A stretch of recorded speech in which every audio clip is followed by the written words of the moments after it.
K സാജന്റെ മടങ്ങി വരവ്, ഷാജി അണ്ണന്റെ രണ്ടാമത്തെ വരവ്, ജോജു അണ്ണന്റെ നോർമൽ വരവ്, അങ്ങനെ ഇവരുടെ എല്ലാവരുടെയും വരവ് നോക്കിയപ്പോൾ നമുക്ക് ഭയങ്കര ചെലവ്.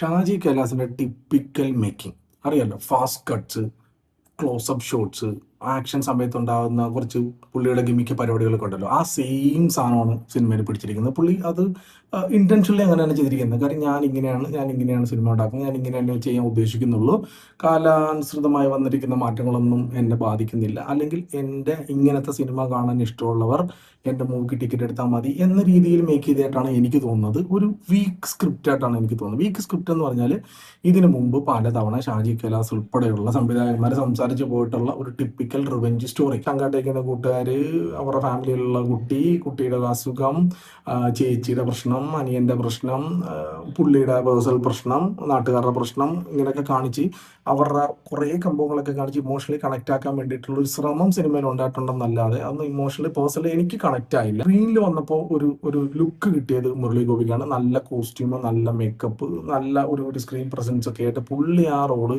നന്നായിട്ട് ചെയ്തു എന്ന് എനിക്ക് തോന്നുന്നു. ആക്ഷൻ സീനുകൾ ഭേദപ്പെട്ട രീതിയിൽ ചിത്രീകരിക്കാനും ചെയ്യാനും ഒക്കെ സാധിച്ചിട്ടുണ്ട്. ജോജുവിൻ്റെ ആക്ഷൻ പരിപാടികളൊക്കെ അറിയില്ല, അടിപൊളിയാണ്.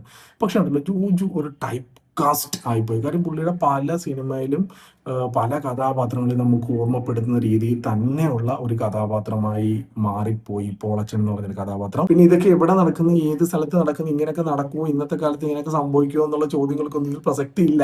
ഒരു നോളോജിക് എന്ന രീതിയിൽ തന്നെ നമുക്കിത് കണ്ടുകൊണ്ടിരിക്കേണ്ടി വരും. പിന്നെ ഇടയ്ക്കിടയ്ക്ക് വന്ന് CCTVയുടെ കാര്യം, പ്രേക്ഷകരെങ്ങാനും CCTV ഇല്ലേ എന്നൊരു ചോദ്യം വരുമോ എന്ന് വിചാരിച്ചുകൊണ്ട് ഇടയ്ക്കിടയ്ക്ക് CCTV ഇന്നാൾ ഓഫ് ചെയ്ത് CCTV വേറൊരാൾ ഓഫ് ചെയ്തു എന്ന രീതിയിലുള്ള കാര്യങ്ങളൊക്കെ ഇവർ പറഞ്ഞ് ഒന്ന് കൺവിൻസ് ചെയ്യാനായിട്ട് സിനിമയിൽ ഒരു ശ്രമമൊക്കെ ചെയ്തിട്ടുണ്ടായിരുന്നു. ഒന്നും പുതിയതായിട്ടില്ല, എല്ലാം പഴയത് തന്നെ. കഥയും പഴയത്, കഥാപാത്രങ്ങളും പഴയത്, സംഭവങ്ങളും പഴയത്.